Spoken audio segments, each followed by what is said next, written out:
Part two of 914 lower inner firewall replacement. This morning I'm going to clean up this firewall and hopefully get 3 patches done. Just to review, we have a fairly substantial rust hole there, one there, and then on the other corner, which will be a little complicated because of the pull cable for that's the engine lid. Note that this metal that was behind the lower inner firewall, because we removed that in the last segment, and so what we're actually working on today is where the inner firewall joins with what I call the bulkhead behind the seats. But this metal shows you that I don't even know that it's got primer on it. It's just sheet metal. So when Porsche built these 914s, all this metal that was inside of cavities and they didn't paint it, it's just going to start rusting like before it even leaves the plant. I mean, it's incredible that they would do this. I don't know that, in manufacturing, if they ever even thought of dipping these cars in paint or whatever, but it's just almost criminal that this metal, I mean, I'll scratch it to see if it's got primer, but I really don't think it does. And this needs to be wire brushed quite a bit. It should be okay. I'm going to be careful about my wire brush selection in those areas, because if you get super aggressive, you'll just make more holes. And so I did get, what I'm using this morning is a vibrating scraper to take the seam sealer off. I've got some new wire brushes. Found a nice handy pack of those at Harbor Freight for a really good price. And then I have an older one that's more aggressive. It really gets into the corners well. So I'll try to get some video while I'm doing all that, but I don't have a mount or anything, so it's pretty primitive.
That vibrating scraper is worth its weight in gold. It does seam sealer so well.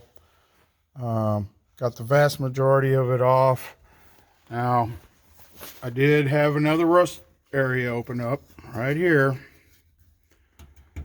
Also, note that before you go cutting into this bulkhead, where this seam is, the metal is actually folded towards the engine on both pieces, the lower piece and the bulkhead, and it's spot welded where those two join together going this way, right?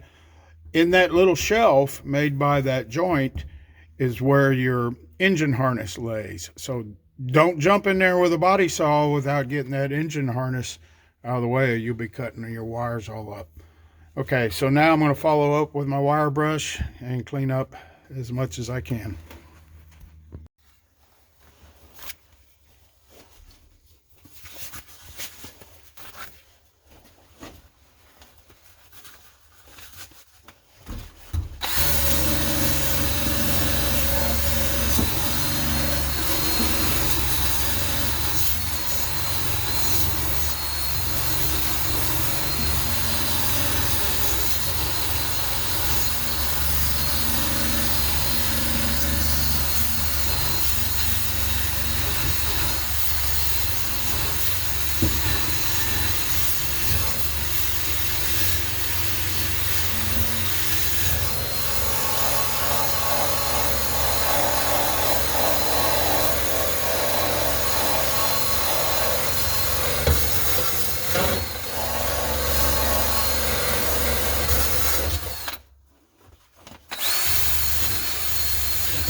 Shit. Need a camera mount.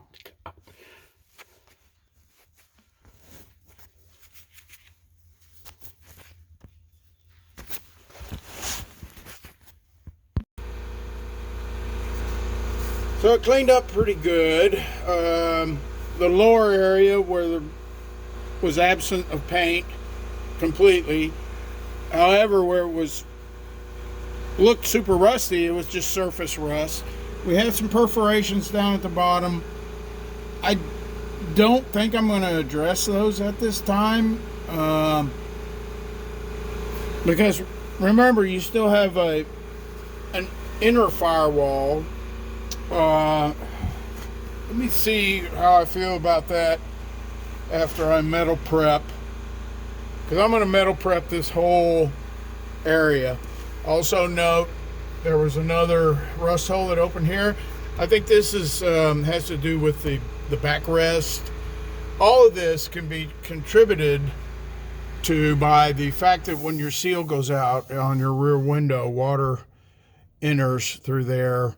It either runs down behind the insulating pad that's behind the backrest, or it'll go the other way on the other side of the firewall. That's probably where this corrosion happened, is that it got down in there, leaf matter, captured moisture right there. You can see that harness down in there. So when that captures moisture, that's going to rust from the other side. So just another good reason not to leave these old cars outside. I mean, just begging for trouble. So metal prep is next. I'll cover the tunnel, because I'm not sure how the metal prep would affect this wiring. I do know it melts seam sealer. It'll melt paint if you leave it on there long enough.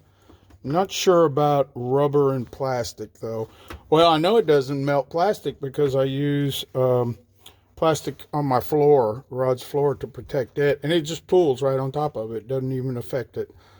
So anyway, I will cover all this up, and then we'll deal with the tunnel later. All right, metal prep is on. we'll let that work for a good half hour and then rinse it off and dry it. Dry the hell out of it.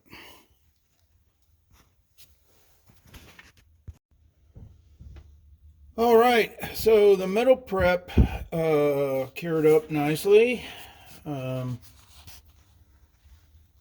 And now I can move on to actually starting to mark out these patches.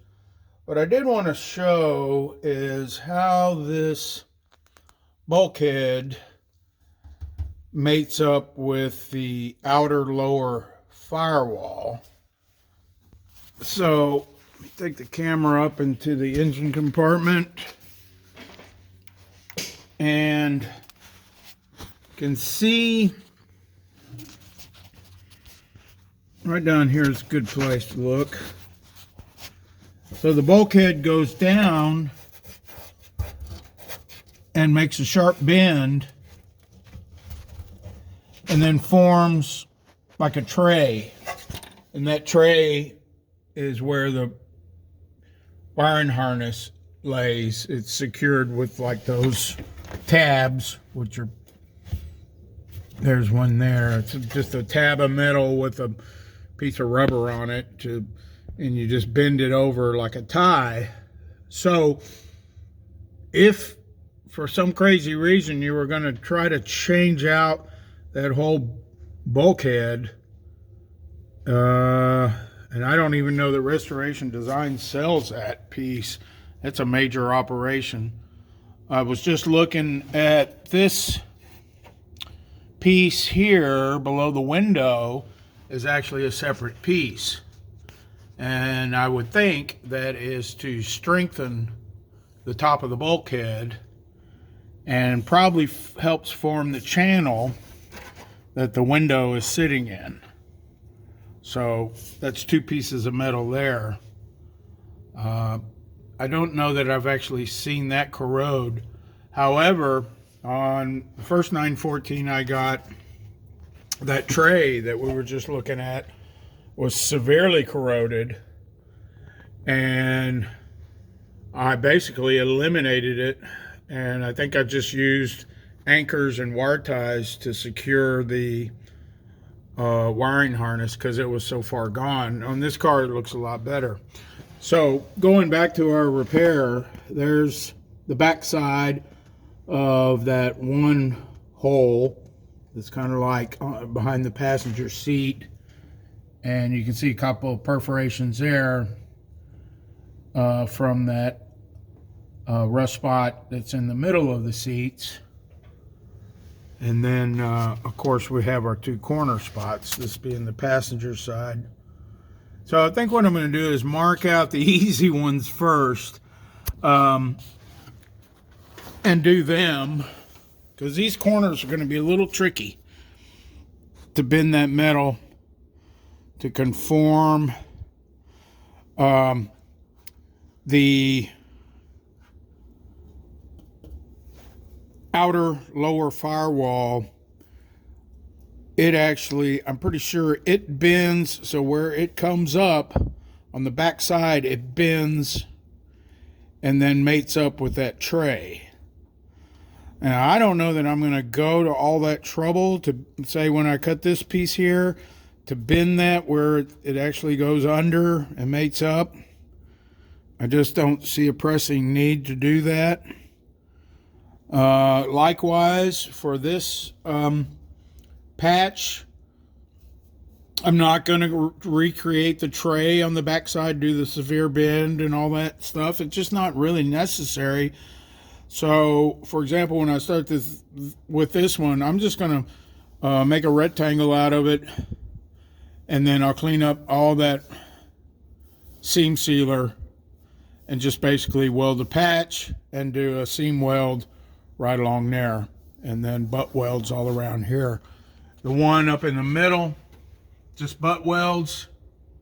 That's all it needs. It's just going to be pretty much a flat piece of metal.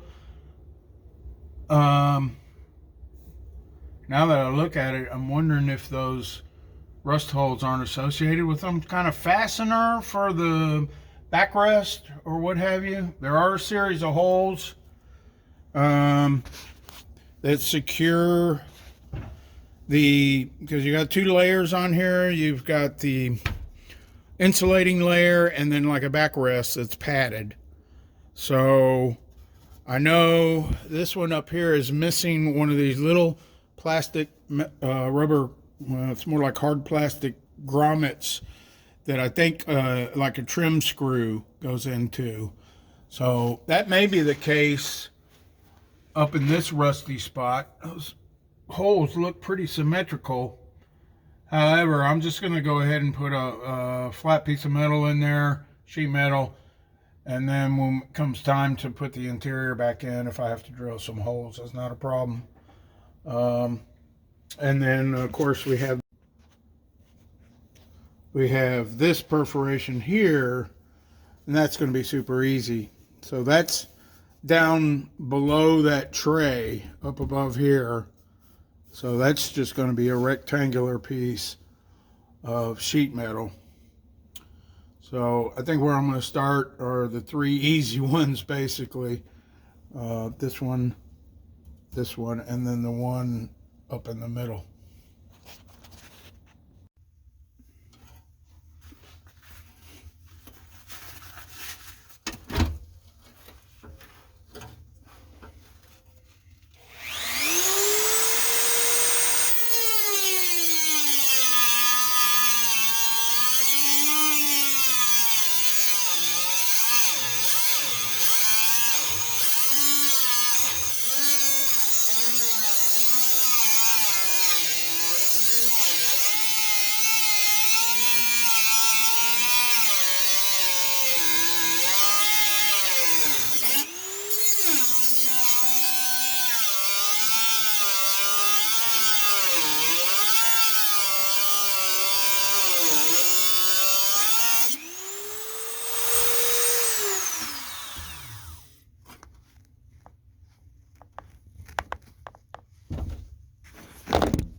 Yeah.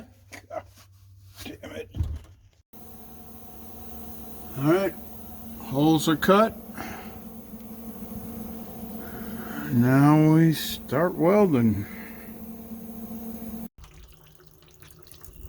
We sprung a leak, Captain. Yeah, this was almost a big problem.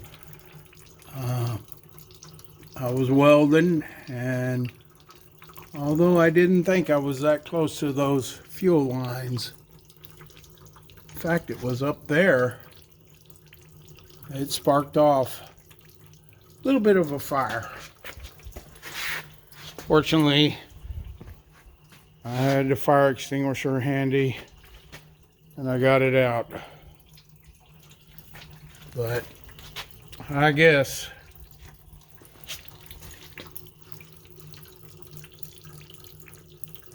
it's a good lesson. And if you're going to weld anywhere near these fuel lines, you better drain it. Let this fuel drain off completely, empty the tank, and then evaluate. I don't think there's been much damage. I grabbed the fire extinguisher within seconds. So thankful I had a fire extinguisher. Fun stuff. Well, last Saturday was pretty exciting. Basically, I had to clean up and walk away because I had other things I needed to do, but we avoided a real disaster because, yeah, it was dripping, burning gasoline. So let's take a look at what happened. I think I showed it to you on the last segment, but let's review. So that's the back side of the patch that I was welding on. First mistake is I should have removed all that surrounding paint. So that may have lit up. Paint usually isn't too bad about it, but it will contaminate your welding from the back side. So That was the first thing I did wrong. Then I suspect this little tube here had fuel vapors emanating from it. You can see little bubbles in it. I think it's some type of vapor line emissions related, perhaps. So, but it was extended out about 6 inches and just dangling. That's the state it was in when I got the car. So then you have 2 fuel lines here, which I've cut, to try to get all the vapors to dissipate. So this line was connected to here. It was burning. This line was connected and it was burning. So all this was starting to get into the wiring harness. It looks like that boot protected it. We'll have to take a look at that. See how bad that is. And then, yeah, it was burning fuel dripping on my weld. It was crazy. So yeah, multiple mistakes were made on my part. I hope you guys learned from my lessons. And so what I'm going to do this morning is get all that stuff out of the way. Anything that sparks can drip on needs to be fire resistant, to say the least. Fortunately, I do not have any matting. Asbestos comes to mind, but I don't really want to be using that material, so I'll figure out something. I need to get back to these patches. Look inside of here. That's the one I was welding on. Now also, I was using a thicker wire, and that may have contributed because I was actually getting little burn throughs. See little pockets from that thicker wire. So I'm going to go back to a smaller gauge wire, and hopefully that'll help things. You can see that the metal, even though it's been sitting here a week, it really hasn't flash rusted. So I'm pleased about that. I think with a little cleanup, it'll take primer fine once I get these other patches done. So just to refresh, finish that one, do that one on that bulkhead, and that one up top. That's the 3 patches I was attempting to get done last Saturday. And then we're going to tackle these in the corners. That one all the way back there. So let me get my gear together and get back to welding. Well, first, move everything that is downstream that can catch fire out of the way.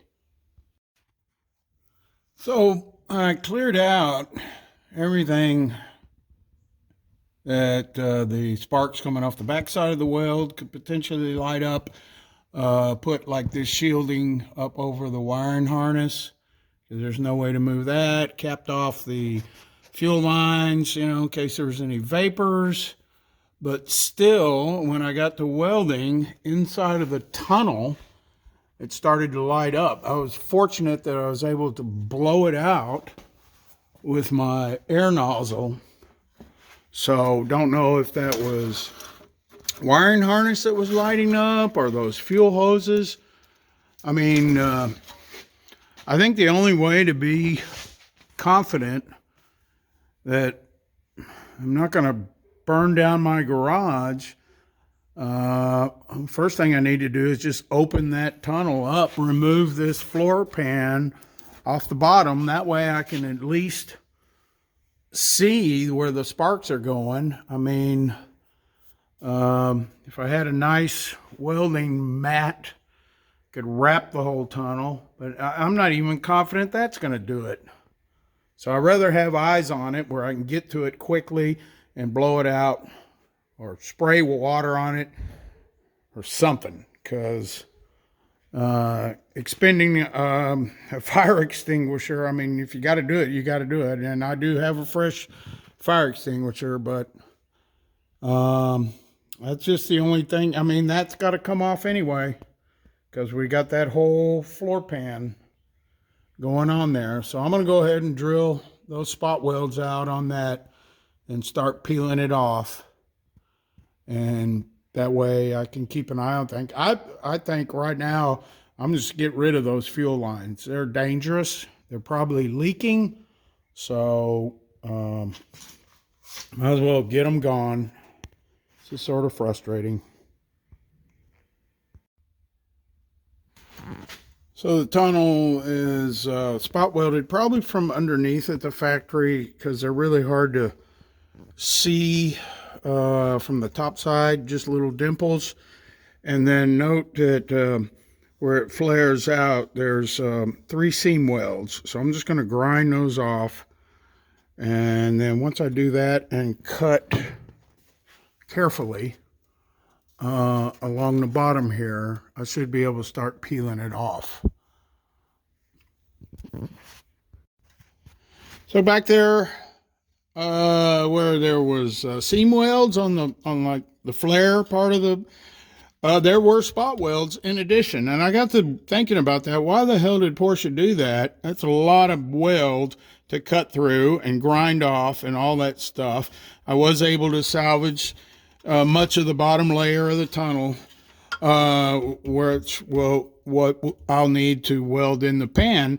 But then I remember on the first 914 I did, this is the anchor for the seat belt, and there's actually an additional piece of metal behind the tunnel for extra support. So this is a safety thing, to put all those welds in that one area to assure that the anchor point for the seat belt is robust. And the same is true for the anchor point on the inner longitudinal. There's an extra piece of metal. I don't know that I've seen the welds on the interior of the longitudinal. I'm trying to remember, but you know they're going to be super robust to meet the specifications for seatbelts. So I did cut carefully along the bottom here. So, you know, avoiding the harness and all the tubes and crap. Did a lot of it with a hole saw, the rest of it with a Dremel when it got really close. And so now I need to cut it across the midsection here, and with a little bit more splitting, it'll be ready to come out.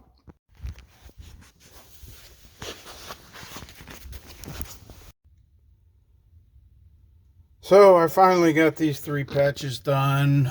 Yeah, it was a lot more trouble than I expected, and we, like I was saying earlier, still have these corners to do. But I want to get primer on all this, except for those corners. I just don't like leaving this ungalvanized metal exposed like this. It's been treated, but giving some self-etching primer on it will certainly help it. So I'm going to clean all this up with a rag and get that primer on there. By the way, the fix for the tunnel to keep the wires and the tubes from catching on fire was just a piece of tin foil. Worked quite nicely, so lesson learned on all that crap. Call this the end of part 2, and hopefully actually, yeah, this is the end of part 2. Part 3 will be fixing those corners.